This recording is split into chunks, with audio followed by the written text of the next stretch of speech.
السلام علیکم۔ ہم مسلم لیگ پڑھے ہیں، آل انڈیا مسلم لیگ، اور اس میں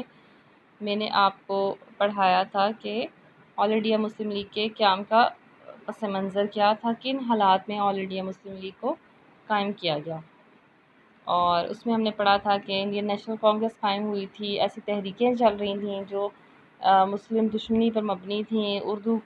زبان کے تحفظ کا مسئلہ تھا، اس کے علاوہ ہندو قیادت بہت انتہا پسند تھی، اور شملہ وفد کی کامیابی نے بھی مسلمانوں کو اس بات کا اعتماد دیا تھا کہ وہ اپنے لیے ایک الگ سیاسی جماعت بنائیں جس کے پلیٹ فارم سے وہ اپنے جو مستقبل کے حقوق ہیں ان کے لیے حکومت سے مطالبہ کر سکتے ہیں۔ یہ سب مسلم لیگ کے قیام کا پس منظر تھا۔ پس منظر یعنی بیک گراؤنڈ، کہ کیوں ایسا ہوا کہ مسلمانوں کو یہ ضرورت محسوس ہوئی کہ ان کی اپنی ایک الگ سیاسی جماعت ہونی چاہیے۔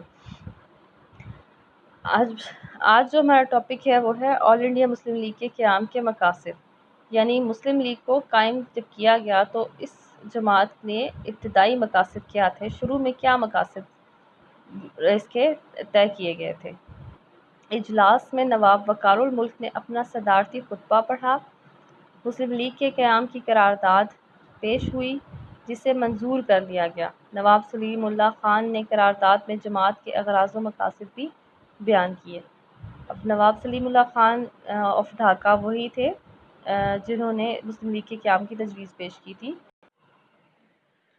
اس جماعت کے جو ابتدائی 3 مقاصد تھے وہ یہ تھے کہ سب سے پہلا مقصد تھا مسلمانوں اور انگریز حکومت کے درمیان مفاہمت کی فضا پیدا کرنا۔ مفاہمت آپ کہہ سکتے ہیں سمجھوتا کرنا، دوستی کرنا، سمجھوتا بیسیکلی، اور مسلمانوں میں حکومت کے لیے وفاداری کے جذبات کو فروغ دینا۔ یہ وہ سچویشن ہے جن حالات میں مسلمانوں نے بڑی مشکل سے اپنے آپ کو بحیثیت قوم برصغیر میں زندہ کیا تھا، برصغیر میں خود منظم ہوئے تھے اور اپنے مطالبات حکومت تک پہنچائے تھے۔ اس لیے مسلمان اپنے لیے ایک الگ سیاسی جماعت بنا کر حکومت کو یہ تاثر نہیں دینا چاہتے تھے کہ وہ کسی طرح حکومت کے خلاف ہیں یا کوئی باغیانہ سوچ رکھتے ہیں۔ اس لیے اس جماعت کا جو پہلا مقصد تھا وہ یہی بیان کیا گیا، اس کے ذریعے حکومت پر اور انگریزوں پر واضح کیا گیا کہ اس جماعت کو قائم کرنے کا مقصد مسلمانوں اور انگریزوں کے درمیان مفاہمت کی فضا پیدا کرنا ہے، اور دونوں کے درمیان ایک دوستی، ایک قریبی تعلق پیدا کرنا ہے، اور حکومت کے لیے وفاداری کے جذبات کو فروغ دینا ہے۔ اس زمانے میں جو کانگریس تھی اس کی نسبت مسلم لیگ کیونکہ نئی سیاسی جماعت بنی تھی تو مسلم لیگ نے اپنے منشور میں یا اپنے مقاصد میں اس چیز کو شامل کیا کہ برطانیہ کی حکومت سے وفاداری کے جذبات کو پیدا کرنا مسلم لیگ کا مقصد ہوگا، اور ایسا بھی اسی لیے کیا گیا تھا کہ اس وقت کے حالات کے مطابق کہ مسلمانوں کی سیاسی جماعت کو ختم نہ کیا جائے یا صرف پابندی نہ لگائی جائے، یا مسلمانوں کے جذبات کو یا ان کے سیاسی جو بھی وہ سٹیپس لے رہے ہیں ان کو شک کی نظر سے نہ دیکھا جائے۔ اس کے علاوہ سیکنڈ پوائنٹ یہ تھا کہ ہندوستان کے مسلمانوں کے حقوق و مفادات کا تحفظ کرنا اور ان کے مطالبات کو حکومت کے سامنے پیش کرنا۔ یعنی پہلا مقصد یہ تھا کہ انگریزوں اور مسلمانوں کے درمیان مفاہمت پیدا کرنا، اور دوسرا یہ تھا کہ جس کے لیے بنیادی طور پر یہ جماعت تشکیل دی گئی تھی کہ ہندوستان کے مسلمانوں کے حقوق و مفادات کا تحفظ کرنا۔ ان کے حقوق کا تحفظ جو تھے وہ ہندو نہیں کر سکتے، ہندوؤں کی جماعت نہیں کر سکتی تھی، جو وہ تو ان کے حقوق کو چھین رہے تھے، جیسے کہ انڈین نیشنل کانگریس تھی۔ انڈین نیشنل کانگریس جو تھی وہ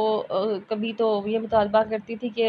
ہندوستان میں برطانیہ کی طرز کا پارلیمانی نظام رائج کیا جائے، اکثریتی حکومت قائم کی جائے، اکثریتی جو تھی وہ الیکشن اسی طرز کے کروائے جائیں، اس کے علاوہ مقابلے کا امتحان کروایا جائے، تو یہ سارے وہ، اور اردو کی بجائے ہندی کو سرکاری زبان کا درجہ دیا جائے، تو یہ سارے وہ مطالبات تھے جہاں پر صرف ہندو جماعت کی اور ہندوؤں کی قوم کی ان کے مفادات کی ترجمانی ہوتی تھی۔ تو مسلمانوں کے حقوق اور مفادات کا تحفظ کرنا مسلم لیگ نے اپنے مقاصد میں شامل کیا، اور ان کے مطالبات کو حکومت کے سامنے پیش کرنا، ایسے ہی جیسے کہ شملہ وفد میں کیا گیا تھا۔ تو اب مسلمانوں نے طے کیا کہ اپنی ایک سیاسی جماعت بنا کر اس کے ذریعے اپنے مطالبات کو حکومت کے سامنے پیش کریں گے۔ اور تیسرا مقصد ہے مندرجہ بالا مقاصد کو نقصان پہنچائے بغیر مسلمان اور دوسری اقوام کے درمیان مفاہمت پیدا کرنا۔ مندرجہ بالا یعنی جو اوپر درج کیے گئے ہیں، اوپر درج کیے گئے کیا تھے کہ انگریزوں اور مسلمانوں کے درمیان مفاہمت پیدا کرنا، مسلمانوں میں ان سے انگریزوں سے ریلیٹڈ وفاداری کے جذبات کو پیدا کرنا، پھر مسلمانوں کے حقوق کا تحفظ کرنا، اور ان دونوں باتوں کو نقصان پہنچائے بغیر پھر دوسری اقوام کے ساتھ مفاہمت کی راہ پیدا کرنا۔ یعنی مسلمانوں کے حقوق کا تحفظ بھی ہو، انگریزوں کے خلاف بھی کسی قسم کی ایجیٹیشن نہ ہو، اور ان دونوں مقاصد کو نقصان پہنچائے بغیر اس بات کا خیال رکھا جائے کہ مسلمان اور دوسری قوموں کے درمیان، دوسری قومیں کون ہوں گی؟ ہندو ہی تھی، میجورٹی ہندو، اور ساتھ سے ان کے درمیان مفاہمت کی راہ پیدا کرنا۔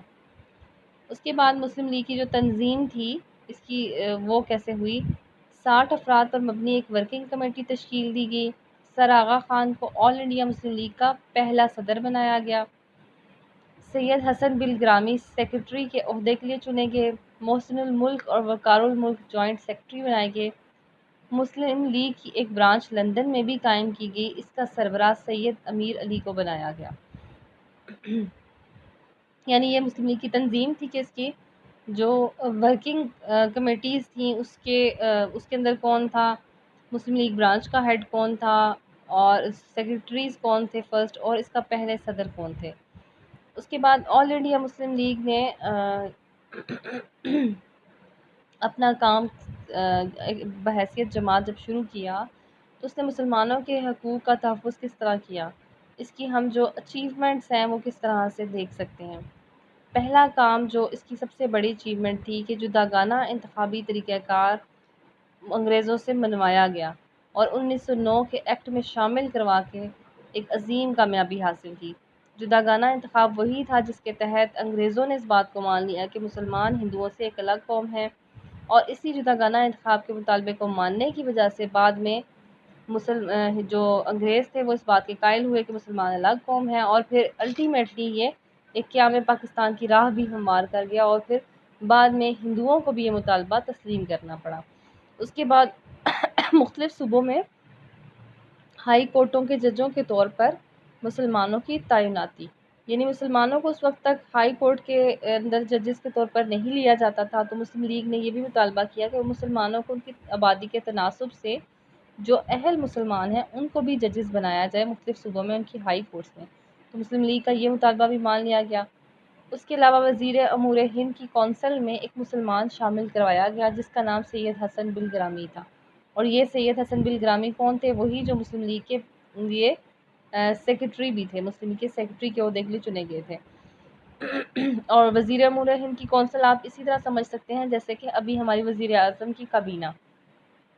تو یہ ایک بہت بڑا عہدہ تھا، اور وہاں پر ایک مسلمان کو شامل کروانا مسلم لیگ کی ایک بہت بڑی کامیابی تھی کہ مسلمانوں کی نمائندگی، ان کی ریپریزنٹیشن بھی حکومت کے اندر ہو، وہ بھی حکومت کے لیے کام کر سکے۔ اس کے بعد ہے اوقاف ایکٹ کو حتمی شکل دلوائی گئی۔ اوقاف جس کا تعلق مساجد سے، مدرسے سے، ان سے ہوتا ہے، اس کے لیے باقاعدہ ایک ایکٹ بنوایا گیا، اور یہ مسلم لیگ کی کامیابی بھی تھی اور مسلم لیگ کا مطالبہ بھی تھا۔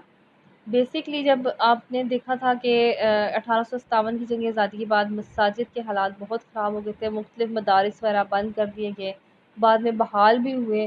تو ان کی فنڈنگ کا جو سلسلہ جو جب مسلمان حکمران تھے تو جس طرح سے چلا تھا ویسا نہیں تھا، تو مسلمانوں نے مطالبہ کیا کہ اس کے لیے باقاعدہ ایک اوقاف ایکٹ تشکیل دیا جائے، اور مسلمانوں کا یہ مطالبہ بعد میں مان لیا گیا اور اوقاف ایکٹ کو حتمی شکل دلوا دی گئی۔ اس طرح مسلم لیگ کی ابتدائی کامیابیاں تھیں جس نے ثابت کیا کہ مسلم لیگ ایک فعال جماعت ہے، ایک ایکٹیو جماعت ہے، اور اس کے ساتھ ساتھ مسلمانوں کی نمائندگی کا بھی حق رکھتی ہے۔ تو مسلم لیگ کا ٹاپک ہمارا یہاں کمپلیٹ ہوتا ہے۔